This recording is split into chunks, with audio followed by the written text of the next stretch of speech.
Hello, I'm Susan Heltemes and welcome to Montgomery Week in Review.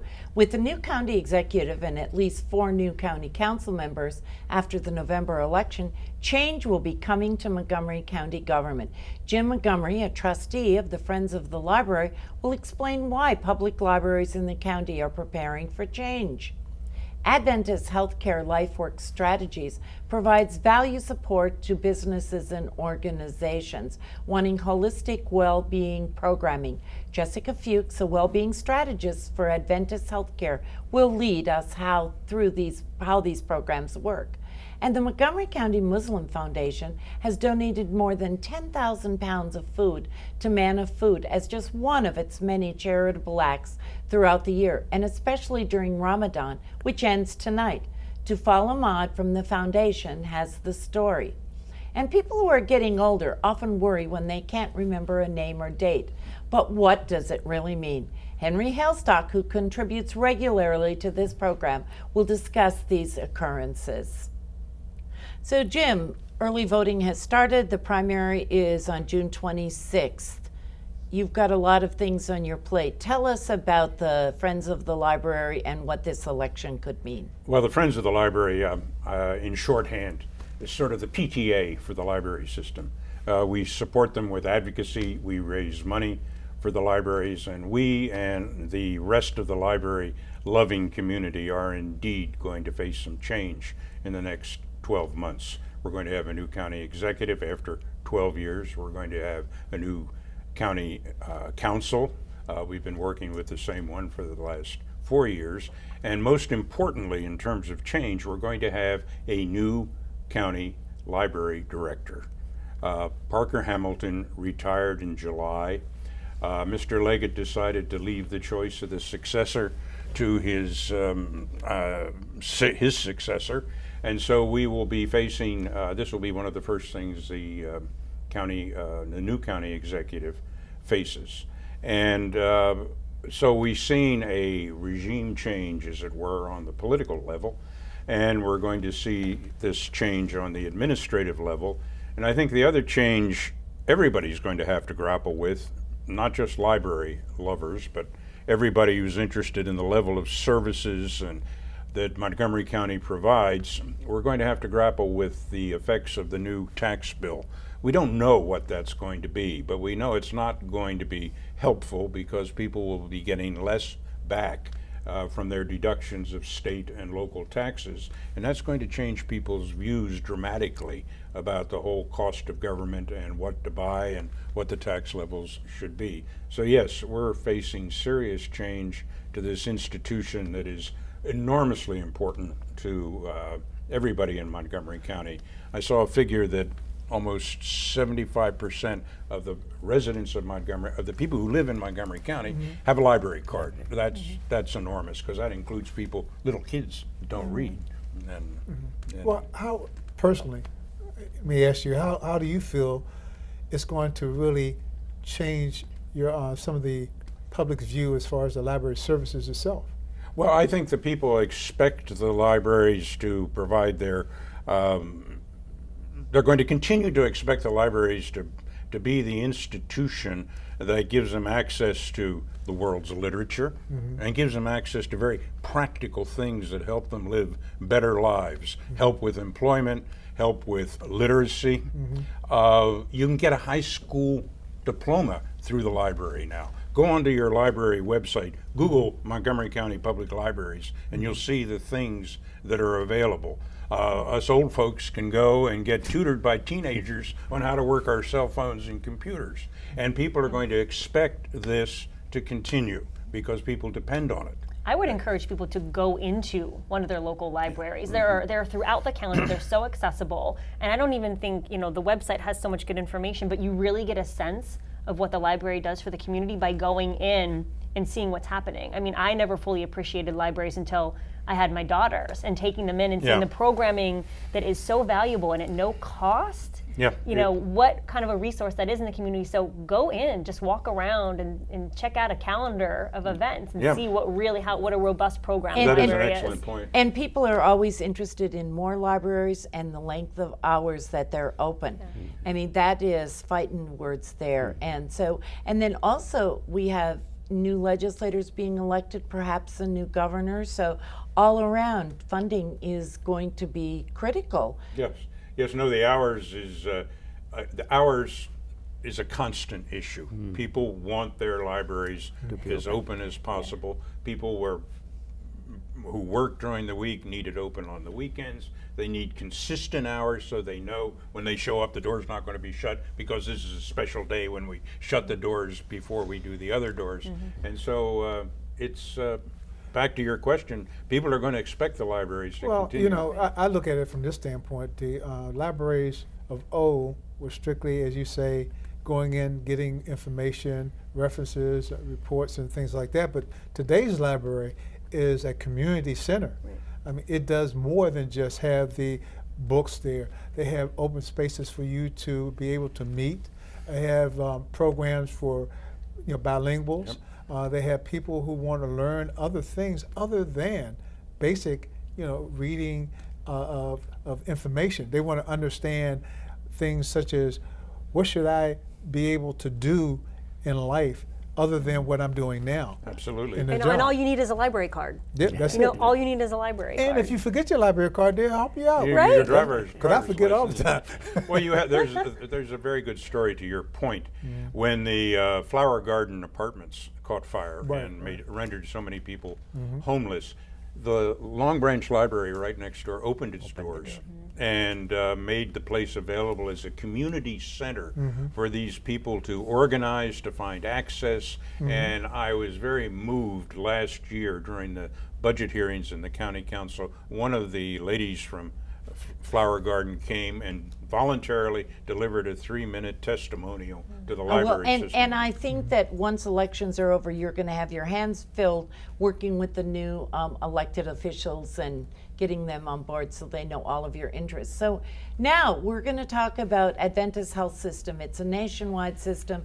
Tell us about some of the services that you are offering. Yeah, Adventist Healthcare is the largest healthcare network here in Montgomery County. You guys may be familiar with it, Shady Grove Medical Center, all the urgent cares that we have available. So I'm a well-being strategist with Lifework Strategies. We work with organizations and businesses. We work with people across the country to make sure that they have holistic well-being programs and employee assistance programs.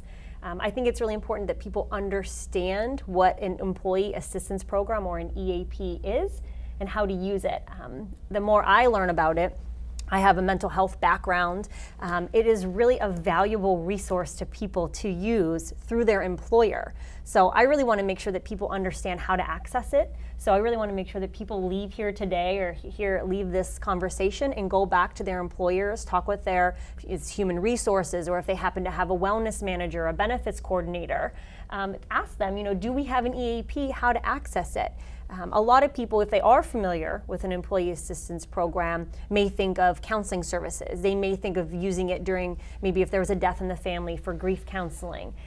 But I want people to know that you can use your EAP for things like financial questions. If you want to talk with somebody about setting up a will or setting up a savings or setting up a trust, just having a conversation with somebody. Legal services. If you are, for instance, going on vacation and you need to find a pet sitter, call your EAP. If you're a parent and you're looking for summer camp options for your kids, call your EAP. If you have a child who is in college and they have financial or legal questions, use your EAP. If you are, it's so popular now, the sandwich generation. If you have a multi-generational household and you have questions about an aging parent and caring for them, call your EAP. So there are a lot of services available, but I think sometimes it may be a mystery to people and they don't know that it's a service provided to them or would be provided to them from their employer. And all of these services, it's confidential when you talk to that, and that I think is important, right? Yes, it is confidential. And so with Lifework Strategies, when someone calls our EAP, they speak with a licensed professional. And it's all confidential. And it's just, I think that is really important information to know for all of the resources that you're calling about. Do all companies have EAPs, or is there a certain level of a number of employees where they don't? Or I don't think all employers have an EAP, so that's why I just want to make sure that I encourage people to go back to their HR director and investigate whether or not it's something that their organization has available for them as a resource. Some people, some companies farm out that EAP process. They could section it off from counseling to fitness to any type of wellness program, and that works for them, particularly the small businesses. Larger companies have EAPs, and they develop it as they go along, which is great. I work with Giant Food, and Giant had an EAP. We attached on recreational programs. For instance, we didn't realize how popular team sports were until out of the blue they said, "Oh, let's formulate a softball team just to play." I started out with that, and they had me do it. Wound up having 32 softball teams. 32 softball teams. 32 So, softball teams. I think it's great. I mean, Yeah, it's it's amazing. I think outstanding. it's all about well-being and Yes. wellness. It's such a popular topic now, and employers want to make sure that their staff are happy and healthy, and that is physical well-being and their mental well-being. So helping organizations to create a work-life balance. They talk so much about the millennial generation appreciating the Right. work-life balance and the flexibility time, but I think we all appreciate that. So, Tufail, did you want to add something? What I have to ask is that we are retired people, we don't have an employer. So we should call them directly, or how should I approach them? Typically, an EAP is through your employer. So the program would be provided Okay. through So someone's those who are employer. retired, they Yes, can't but do the it. county has a lot of services. Yes, So yes. if you call 311 here in the county, Yes, yes. they'll get you to where that we need. And again, Adventist is across the country, so no matter where you go, if you should leave Montgomery County, they will help They're you. out. international too. Yes. Right, they are, okay. Okay, well, I think that's really important to know because especially now, I know I have friends who have had to go to that because their children are dealing with issues from gun violence. And It's a resource that's available, we like to say, for your dependents. So for instance, if there is a retired person who is living in that employee's household, they would be eligible for those services because they're a dependent living with that employer. So spouses, dependent children, the multi-generational that we're talking about, to be able to access for all kinds of services. So it's a great resource to be able to have If if you you don't have know, it. go and ask. That's Yes. the greatest thing I could leave with. If you don't know, go and ask about it. Go and ask. and any assistance that you've given or questions that you ask are confidential. And I think some people are concerned about that. Absolutely. Okay, and we have to take a break, so we're going to be right back. Okay. Okay.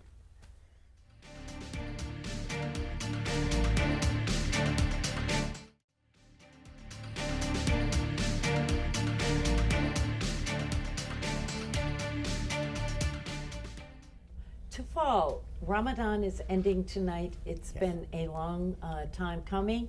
And tell us about what you are doing in your community. Actually, the month of Ramadan is a very holy month, and it is like cleaning your body and soul. For 30 days, you get up in the morning before sunset and eat something, and then you break the fast in the evening at about 8:30, 8:37. It's a long, long day. But people practice it, people do it, and they do it very, very enthusiastically. It is a sight to see. Go to all the mosques in the evening, they all serve iftar and food to all the people who have observed fast that day. And this is going on in this Montgomery County. From the time we all came, we are about 70,000 Muslim living in this area. And it will be a very happy day tomorrow, which is our Eid day, the largest festival of Muslim in this country. And lot of celebrations are doing. I understand in Soccerplex tomorrow there will be about 5,000 people offering prayer in the mosque. And there will be lot of county executive candidate going and addressing them for their vote. That will be a sight to see. And I have participated in this program before in the month of July, August and September, and I left in October, and I am coming for the first time. But whatever we are doing in Montgomery County Muslim Foundation, we in the month of November we served Thanksgiving dinner to about 120 families. Then we gave Christmas gift basket to about 130 families. In April this year, we conducted the collection of food for the hungry, And it was 10,000 10,000 pounds we donated to Manna Food. And then we had our feeding the homeless. We do 4 times in a year. In every 3 months, we go and feed 36 women in the shelter on Taft Court in Rockville. And this is what we do repeatedly 4 times in a year. So we have done once in April, and now we are going to one right now in the last week of June. And then we had our iftar, which is the breaking of fast. And this celebration takes place with the help of the county executive, gets involved personally, and we hold it on behalf of MCMF, MCMC, and Montgomery County Executive. And this was held last month, and about 400 people participated of all religion and faith. We invited all the churches and synagogues and Islamic centers and Hindus and Sikh, and they all came and participated. It was such a good show. The county executive came, all the county council member came, and they all So celebrated. you work with lots of others in an ecumenical manner in doing goodwills and spreading the word then. This is what is our mission, that whatever we are doing in our own community, it stays with our community, but we have to go and do something in the larger community. We have to go and help them, because our religion teaches us this charity is the greatest thing in our religion, and we contribute so much money to the poor people, to the needy And I families. have to attest to that, because when I was president of NAACP, he came in and assisted some of our programs, particularly with our Freedom Fund dinner. Yes, And yes. that's where our relationship got started. Do you guys work a lot with volunteers? And how, Yes, how would yes. you encourage community members who want to get involved to connect with you guys and volunteer? Yeah, we have lot of volunteers, because besides these feeding the homeless and other, we have a senior citizen center in our office now.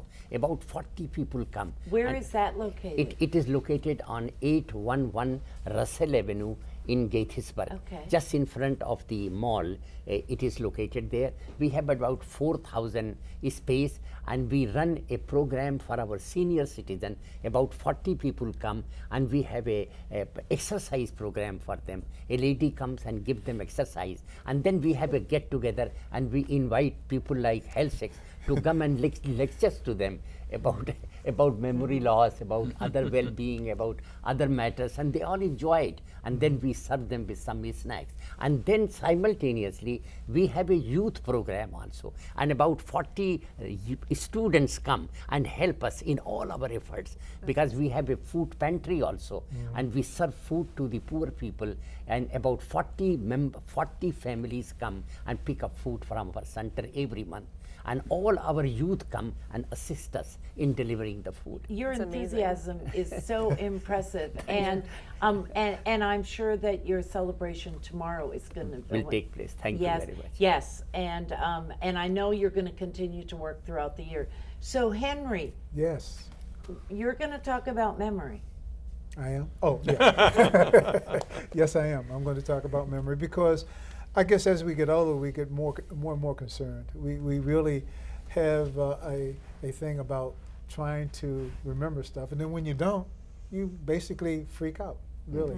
I know when I was in high school and college, my mother, thank God for her, when we go out to the city and go around, and somebody approaches me that I'm supposed to know and don't remember, she could tell the frantic look on my face. Okay. So she would interrupt it as they were talking. Hey, Henry, how you doing? Hi, how are you? She would jump right in and say, look, my son is rude. Your name is, and then that would, help me with the embarrassment. But, fast forward. Let's look at this. I really got concerned about a lot of things that I didn't remember. From basically looking at not only names, but you go in a room and say, what did I come in here for? Or you place something somewhere and then you go back looking for it and say, where did I put it? And you put it somewhere that you knew you would remember it. Yeah. And then you can't That's why remember you it. put You it can't there. remember it at all. And it's crazy, but cognitive scientists say, don't freak out about this because it's a normal thing, and it happens as you get older. It starts even when you're 20s, in your 20s. But for me, it started a little earlier.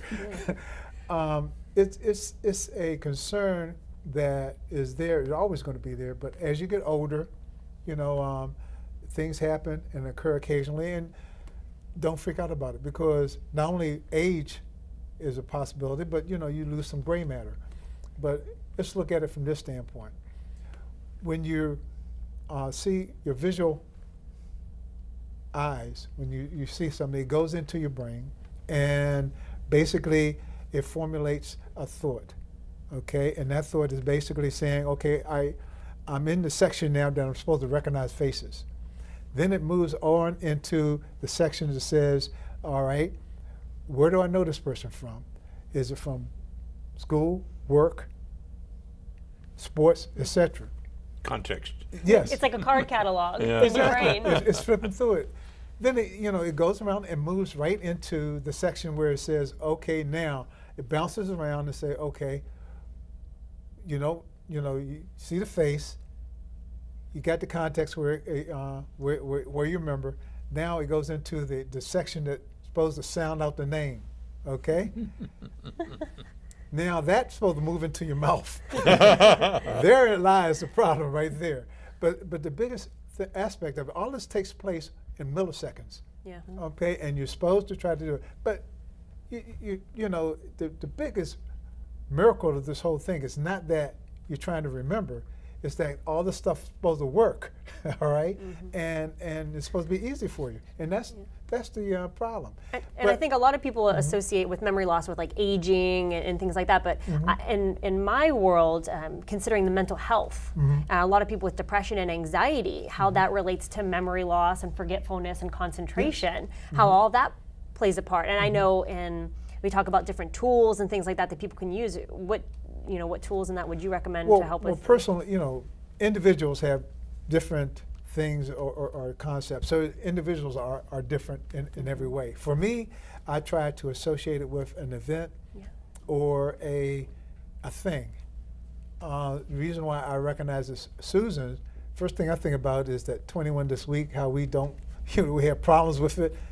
Susan, okay? And everybody, what's Susan's last name? I think a helmet. And then you end Helmet. up with Heltemes. Yeah, seriously. I love mnemonic devices, right? Yeah. That's what it's all about. And Yeah. that's how I do it. Other Yeah. people do it different ways. I know a friend of mine associates it with events. That helps.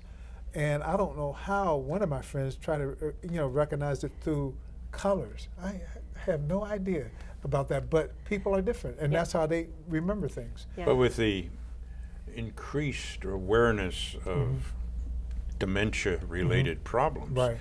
We certainly have to expect that people are going to react to Yeah. a memory lapse a little yeah. differently than they And get did concerned. 30 years ago. But as I More say, the hypervigilant, cognitive yeah. scientists say, don't freak out about it because it's something natural that happens as you get older. I'm And you hearing lose gray it matter. starts about as early as 25. You Yeah, start the forgetting. 20s, in your 20s, Yes. absolutely. And my mother had dementia, and I mean, and as you get older, and you have that, I keep looking over my shoulder, and we have to realize it's okay. Well, my mother brain was like a steel trap, and then as she really got older, I could see it wore on her, and it hurt me internally. Then I'm saying, is this going to happen to me? My aunt had dementia, and she passed away with that. So I'm wondering, I'm freaking out. I said, well, Dad, I'm getting old, I'm forgetting stuff. Is it because I'm getting old, or is it because of all the concussions I had when I was playing football? But in reading some of the material, it just says it's a natural thing. Yeah. Well, I hope I remember you next time I see you then. What's your name? Yeah. Okay, well, that's it. Thank all of you for being here today and for joining us on this show.